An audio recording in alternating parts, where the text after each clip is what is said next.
பேருக்கு decision making அப்படின்னாலே அவங்களுக்கு வந்து ஒரு பயம் வந்துடும். நம்ம கரெக்டா எடுப்போமா எடுக்க மாட்டோமா அப்படின்ற ஒரு பேனிக் மோடுக்கு அவங்க போயிடுவாங்க. சோ அது எப்படி அதை ரிசால்வ் பண்ணலாம், அவங்க எப்படி அதை ஈஸியா எடுக்கலாம் அப்படின்றத பார்க்கலாம். இன்னைக்கு ஒரு விஷயம் மட்டும் எடுத்துட்டு அதை நம்ம கையாளலாம். அது வந்து ஆலோ எஃபெக்ட் அப்படின்னு சொல்றது உண்டு. இந்த ஆலோ எஃபெக்ட் அப்படின்னா முதல்ல நம்ம எதை காதுல வாங்குறோமோ இல்ல முதல்ல எந்த விஷயத்த பாக்குறோமோ அது பின்னாடியே யோசிச்சுட்டு இருக்கிறது. ஃபர்ஸ்ட் இம்ப்ரெஷன் அப்படின்னு கூட நிறைய இடத்துல கேள்விப்பட்டிருப்போம். முதல்ல ஒரு நபரை பாக்குறோம், முதல் தடவை அவரை பாக்குறப்போ அவர் யாரோ ஒரு பர்சனுக்கு ஹெல்ப் பண்ணிட்டு இருக்காரு அப்படின்னா அதுக்கப்புறம் ஒரு சின்ன சின்ன தப்பு பண்ணா கூட அது ஈஸியா அதை வந்து நெக்லெக்ட் பண்ணிடுவோம்.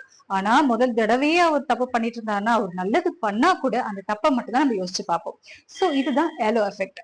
இது ஒரு பர்சனோட கேரக்டர் மட்டும் இல்லாம நம்ம லைஃப்ல எது நடந்தாலும் இப்படிதான் யோசிப்போம். ஒரு இன்வெஸ்ட்மெண்ட் பண்றப்போ முதல் தடவை நம்ம தப்பான இன்வெஸ்ட்மெண்ட் பண்ணியிருந்தோமா, இன்வெஸ்ட்மெண்டே டேஞ்சர் அப்படின்ற ஒரு முடிவுக்கு வந்துருவோம்.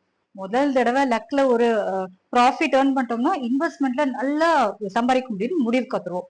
சோ முதல் தடவை எதை பாக்குறோமோ அது நம்மளோட டெசிஷனை ரொம்ப பாதிக்கிறது அப்படின்னு சொல்றதுதான் ஏலோ எஃபெக்ட். இதை தெளிவா நம்ம புரிஞ்சுக்கிட்டு அடுத்த தடவை நம்ம முடிவு எடுக்கிறப்போ இப்படிப்பட்ட விஷயம் நம்ம பாதிக்காம இருக்கிறத நம்ம தொடர்ந்து உறுதிப்படுத்திக்கணும். இப்ப உங்களுக்கு புரிஞ்சிருக்கும் நம்புறேன்.